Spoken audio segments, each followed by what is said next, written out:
Has there ever been a time that you truly believe you've encountered something paranormal? I was in high school and my youngest brother was about 2 years old. One night everyone was sitting at the dinner table enjoying a nice meal when my little brother starts laughing and conversing with the empty chair across from him. This kid is laughing his ass off and having a great time. He kept referring to whoever it was he was talking to as the man. After a few minutes of this, he wants to get up. I guess it's time for the man to leave. I pick him up and carry him to the front door. He goes from laughing and happy to clinging to me for dear life and terrified as soon as we get to the door. Overall super creepy experience. I was very happy to leave that house.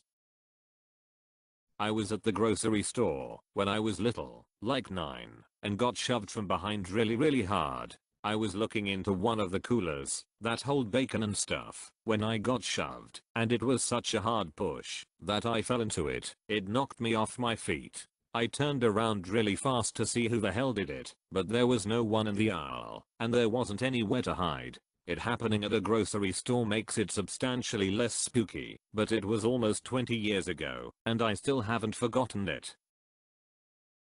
When I was about 17 I was at my friend's apartment building, which his parents owned. We had an apartment to hang out in on the top floor, and used to go to the roof to smoke. That night, we were about to go up, but I had to pee, so I told him I'd meet him up there. After I was done, I went up the stairs to the attic portion that was connected to the roof. There were no lights, so we always used our phones to guide us. It was an old building, and the attic was creepy and cluttered all the time. As I made my way to the roof door, I saw a shadow pass by me. I followed the direction it went thinking it was my friend.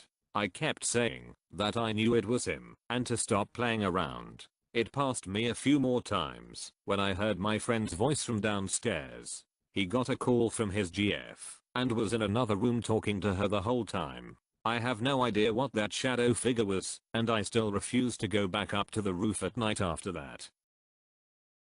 I don't believe in the paranormal or ghosts, but twice in my life I saw something that I don't have explanations for. I was in 2nd grade and we were driving to the store. I was in the passenger seat and I saw a little boy chasing something into the street out of the corner of my eye. So I yelled, "No, don't hit him." And my mom freaked out, swerved and slammed on the brakes. There was no one on the street anywhere. I was a freshman in high school and had my room in the basement. One night I woke up for no reason. So I looked around, sort of groggy, and I saw a strange shape under the stairs. It looked like a man crouched. As I stared at it, trying to figure out what it was, the shape stood up.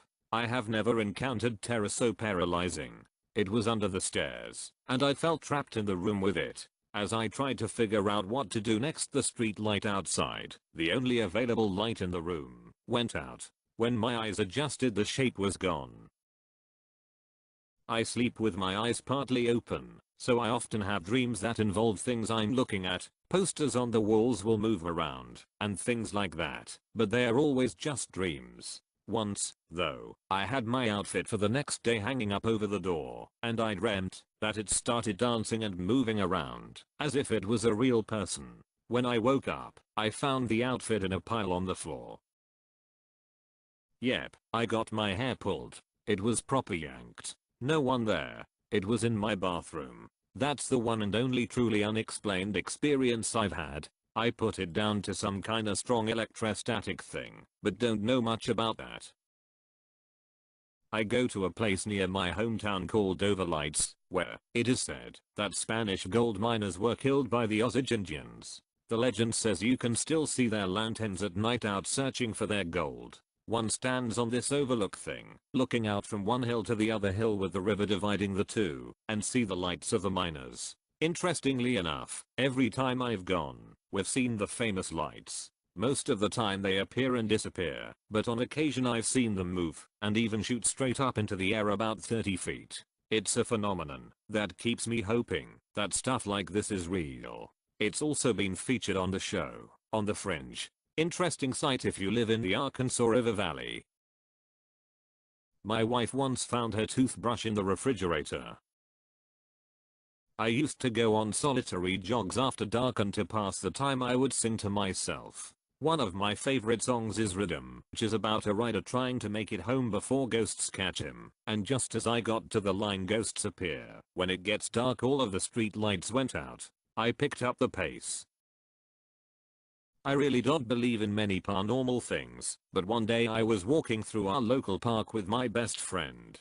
We were talking about usual stuff and I hear a shaking sound behind us. I don't really care and continue to ignore it. A few steps further the sound gets louder, and I finally turn around to see what's going on. I don't see anything and decide to proceed in my conversation. Suddenly I feel two slight taps on my left shoulder. I turn around with the most terrified look on my face. Nobody there. I look to the right to my friend and ask if he had seen anything. He answers in a cold and dark voice, "Run." Until this day I don't know what happened in the park. My friend says he didn't see anybody, he only heard the same noises.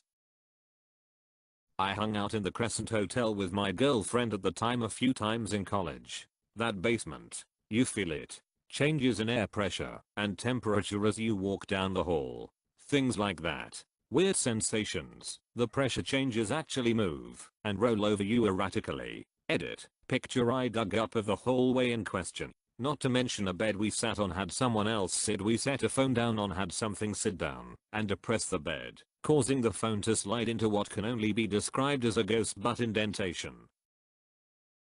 Not me, but my cat sure does have a lot of paranormal meetings. Last time he meowed and pawed at two certain spots on the wall for 15 minutes. When I was about 10 I was staying at a resort with my family. One night I was sleeping in a room with my dad, but his snoring became too much for me to handle. So at about 2 AM I walked out into the kitchen to go into the room with my mom and sister, so I no longer had to hear this snoring. As I walked through the kitchen I saw my sister looking out the window, her back to me. She was wearing some white nightgown I had never seen before. I didn't think anything of it. I asked her what she was doing, and she didn't reply, so I went into the other room. Once I got into the other room I climbed onto the bunk above my mom. While doing this, she woke up, and I asked her what my sister was doing out in the kitchen. She said she had no idea what I was talking about because my sister was asleep in the bed next to us. I looked over to see my sister sound asleep. I was frozen in fear and slowly hid under my covers.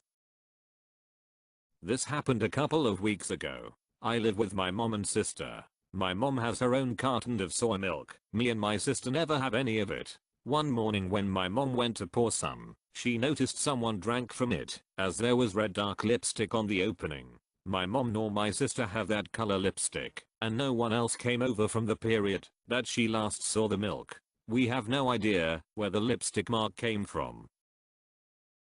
So late one night I was up watching TV and heard my dog at the back door, sliding glass, huffing and growling at something. I went to go check it out, peered through the glass, saw nothing, so opened the door to let him out. Our yard was pretty big, and the back porch light didn't light up the back part of the yard.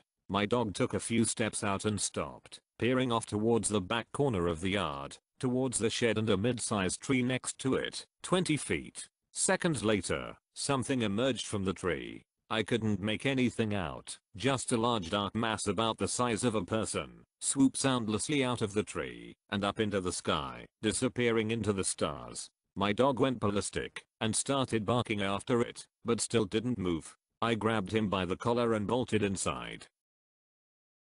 My dad and I lived in my grandma's house after she died. He soon became a crackhead and lost her house plus his, and I stopped contact with him at about 15 years old. Anyway, one night I woke up and my grandma was standing beside my bed. I got really scared and hid under the covers, but now I feel like she was trying to warn me. And then once I was across the street hanging out with a neighbor, and when I looked out their window I saw my grandmother standing at the upstairs window. I have a couple, but the one that started it all is when I was about 7 and woke up and my friend's 5-year-old little brother Scott sitting on my dresser. It was the middle of the night and I was confused why he would be there. I told him to leave, that he couldn't be in my room. He kept saying that he had to talk to me, but I wouldn't listen. They didn't leave clothes, so I don't know why I didn't question why he was there. I just told him to leave and went back to sleep. I woke up in the morning, convinced it was a dream, but the thing that woke me up that morning was the phone ringing. It was the boy's parents telling my parents that Scott was killed the day before. He never came back, and I wish I would have found out what he wanted to say, but 7-year-old me was apparently a snot. One day I was at my house and was meeting a friend for coffee. I talked to him on the phone before leaving the house. It was 2 p.m. I hung up and grabbed my jacket and hopped in the car. I drove for 2 minutes and stopped at a red light. I started to think about stuff, so I kinda got lost in my head for a moment. When I look at my watch it's 5 p.m. 3 hours have gone by, so I'm like, oh, it's broken. So I look at the car's clock. It's 5 p.m. too. I thought I could have went into some sort of weird coma or something, but it was a busy street. If I had stayed there for 3 hours someone would have talked to me or called for help, but nothing. I then go to my friend's house to pick him up, since the coffee shop we liked was far away, and he was like, damn dude, WTF, why did it take you 3 hours to get here? Anyway, I do not know what happened that day, but the feeling I got when I realized I had really gone missing from this world for 3 hours still creeps me out. My grandfather had just bought a new camcorder, and I was just messing around with it filming my dog doing stupid tricks. When I played back the tape there was a definite NOOOO in a deep groaning manly voice. Couldn't explain it. Yes, I was about 10, and it was the summertime. I woke up in the middle of the night because I was hot, and I looked over and saw what I thought was my mom sitting in front of my door in her nightgown. She was doing some weird repetitive movement with her hands. It looked like she was dealing cards. I said, Mom, a few times, but she didn't respond, so I got out of bed and went over to her and put my hand on her shoulder. It was ice cold and not solid. I screamed and ran into my parents' room and just told them I had a nightmare so that I could sleep the rest of the night with them. My mom went to use the bathroom, and while I was waiting for her to get back so I could close my eyes, I saw the figure walk out of my room and down the hallway. I don't really know much about the history of the house, and I haven't had any other paranormal experiences there or elsewhere since, but I definitely believe it was a ghost.